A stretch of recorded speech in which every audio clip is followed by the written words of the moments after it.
అగో లడ్డు ఎక్కడ కూర్చున్నారు అని చూస్తారా?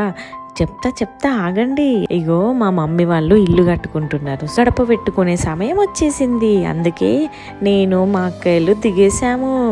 ఇంకా గడప పెట్టుకోవాలంటే ఆడబిడ్డలు ఉండాలట కదా.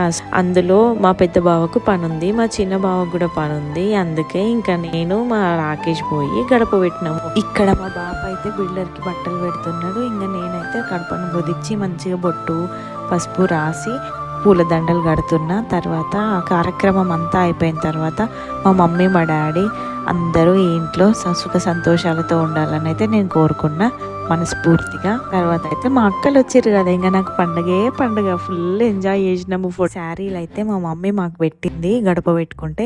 నార్మల్గా అయితే ఇళ్ళకి వచ్చినప్పుడు చీరలు పెడతారు. సర్లే ఇంకా నా బిడ్డలు వస్తున్నారు కదా అనే సంతోషంలో చిన్నపాటి చీరలు అయితే ఉన్నది. కానీ నిజంగా ఇవి కట్టుకున్న తర్వాత ఎక్సలెంట్గా ఉన్నవి.